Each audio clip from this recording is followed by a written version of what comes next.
The New Testament lesson is taken from the Gospel of Mark, chapter 5, verses 1 to 20. They came to the other side of the sea, to the country of the Gerasenes.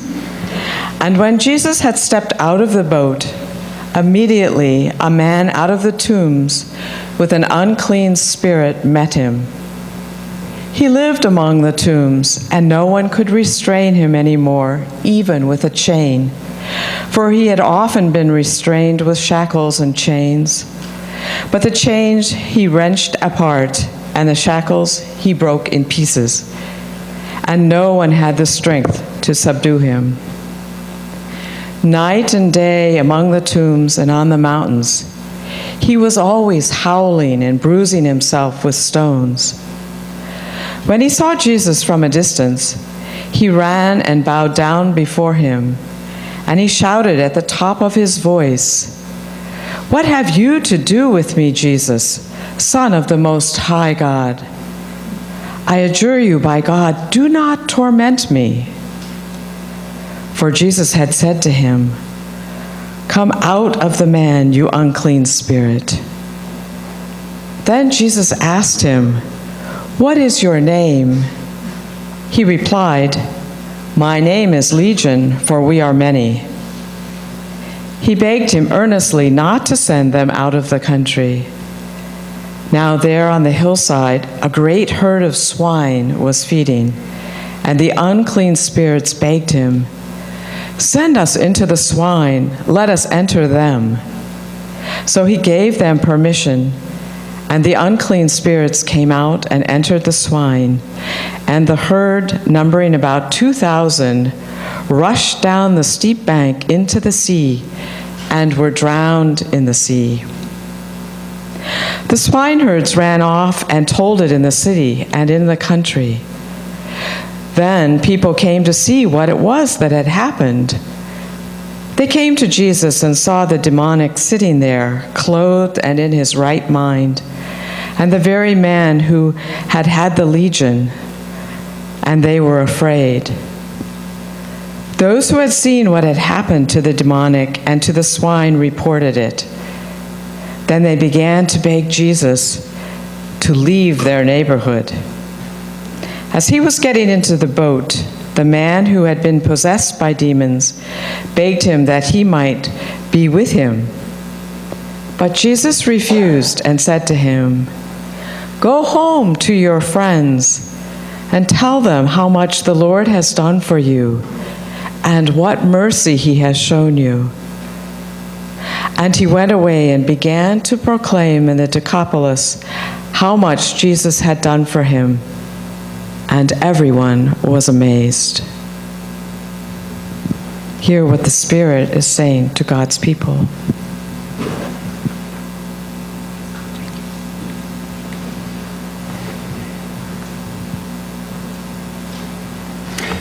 Thank you, Hillary. And by request, I'm sharing this message on the United Church of Christ National Mental Health Sunday. And this story in the Gospel of Mark, chapter 5, is usually skipped by the cycle of lectionary readings that churches share. And it could be that the story just seems too weird for 21st century ears, with demons and pigs drowning and a man breaking chains and a healing. Could be, but it could also be that it's skipped because it makes people feel uncomfortable. Clearly, the demons besetting this man in the story seem like some form of mental illness. We say about people sometimes, "He is not himself," as if someone else is living in them, or in this case, perhaps 1,000 someones. Then, 2,000 years ago, or now, people feel uncomfortable about mental illness. People accept Jesus. Here in Mark, Jesus engages this suffering man as a person, wades into his chaos, and challenges his community to a new way. Jesus' way, which is compassion. In Mark's narrative, Jesus is traveling around Galilee with his closest followers, teaching them, and he's beginning to attract crowds. But here, after crossing Galilee's huge lake with his closest followers, he's on one of those solo walks or moments of prayer, maybe. But by himself, as day breaks, he comes upon yet another suffering soul. This man, as Mark presents him, is tormented both within and without. The text says, night and day, among the tombs and on the mountains, he was always howling and bruising himself with stones. And he had been chained by the local community and left to generally inhabit a graveyard, to live among the tombs. He was an outcast.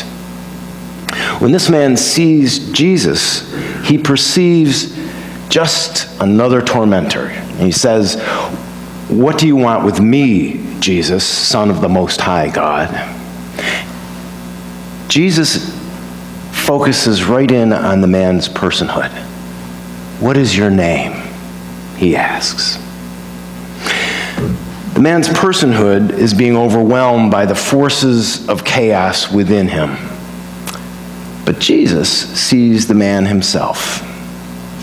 Even though the man's community has him physically restrained and has isolated him, Jesus sees him. 20 centuries later, we often still do the same thing that this man's community did. People in mental health crises have very limited access to timely health care. And it's usually too little, too late. So a person's emerging behavioral health crisis quickly escalates. And without access to timely care, people often end up in chains, or they end up homeless. We still isolate. We still restrain. It is often scary for everyone involved when a mental health crisis strikes. And it's scary for the person, too. So still today, we ourselves need to tap into the courage and the compassion that Jesus showed this man in the story. We ourselves don't have the power to instantly make everything right, although sometimes some of us try to do that. We can't banish the metaphorical demons. But courage and caring go a long way toward quelling the chaos. National Public Radio carried a story of one man's courage and caring. I think the story was a couple of years ago. This is from Texas, which is 49th of 50 states in the funding it allocates for mental health. But one San Antonio social worker, Leon Evans, nicknamed the Bear because he's a huge guy, worked since the 1970s until finally, trying to help people with mental illness, he was able to change the system. And in the process, he helped transform the lives of thousands of people who needed mental health care in San Antonio. By persistence, Evans got law enforcement, courts, health care, social services, all to see that they were each dealing with mostly the same people in cycle with each other. And he got these agencies to begin to communicate with each other, and finally got the county to locate all the services close to each other so they had easier access.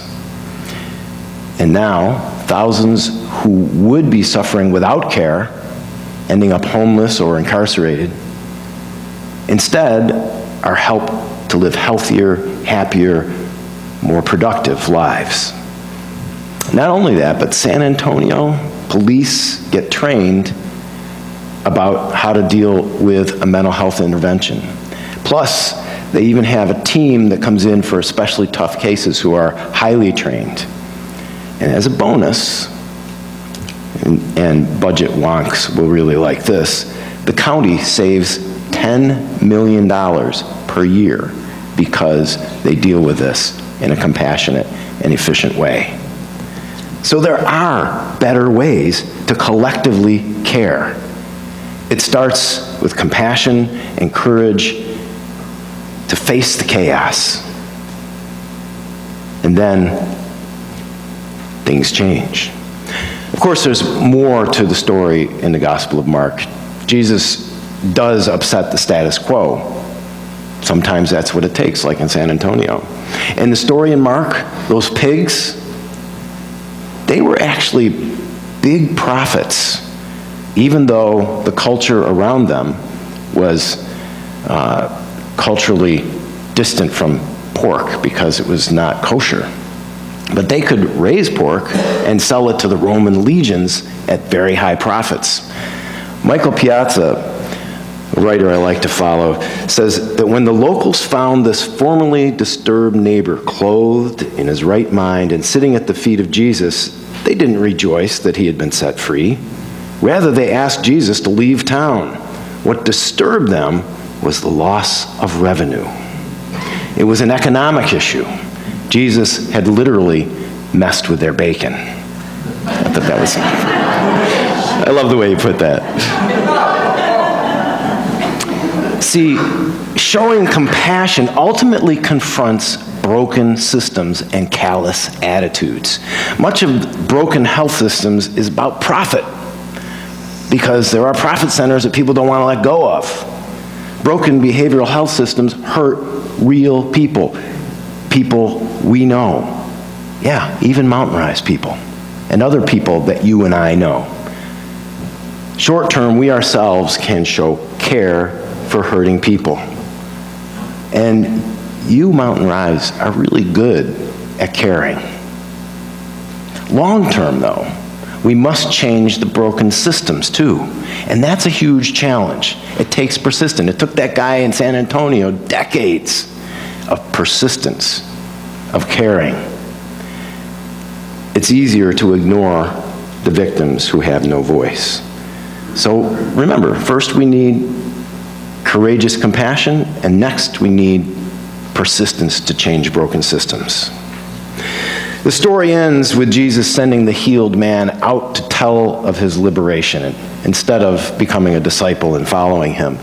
And maybe that man telling his story gave others the hope and the motivation to seek the healing they needed. And we can bring that kind of hope too to people that may have lost hope. To someone who's suffering, having someone who cares enough to listen, to hang in there amidst the chaos of their lives, to treat suffering with dignity, to advocate for the help that people actually need, that is the same kind of compassion that Jesus showed.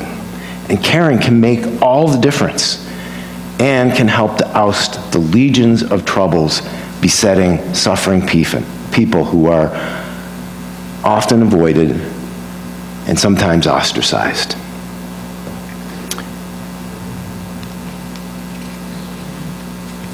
So telling the story matters. So here's a story back from that Texas report. There's a guy named Samuel Lott who told his story on this report that I found. He had had a white-collar job, and he'd lost it due to clinical depression and alcoholism, behavioral health crisis. Lott came to San Antonio's Restoration Center, which is what they call it. I think that's a pretty cool name for it. A place where you can work on restoring your life. And he came and he made use of their inpatient psychiatric service, their substance abuse treatment, primary care, and they even offer housing temporarily for people with mental illness. And he had been homeless for 4 years after losing his job, and he had been estranged from his family. He got infected with hepatitis C. His untreated depression took on signs of even psychosis. He had had frequent run-ins with the police, but the people at the Restoration Center helped him get treatment and helped him move towards starting a new life. In the report, Lott shows 2 photos. He says, this is the 2009 me. It's angry and unhealthy. There's malnutrition. There's no sense of direction. And you can look closely and you can see the sunken cheekbones there. And then he holds up another picture and says, this is a shot of me in 2012. I'm reunited with my family. That's me right there in the center. My mother, father, brothers, niece, nephew. I can't describe how good it feels to come home. So here's a man who's now in his 50s. He's tall, he's balding, he's robust now though. He wears a crisp button-down shirt and he carries a laptop with him. He's sober, he's healthy, he has a home, and he's employed. When he looks at himself today, he can see transformation. Well, friends, positive stories like that start with caring people like us. People who reach out and persist, who care personally, and as citizens, care enough to change broken systems. We're called to be a community of Christ followers with creative worship, caring community. That's what we're about. We can do that in this area too. Caring one-to-one, and then caring all together to change the big things. Let's see if our caring can calm the chaos.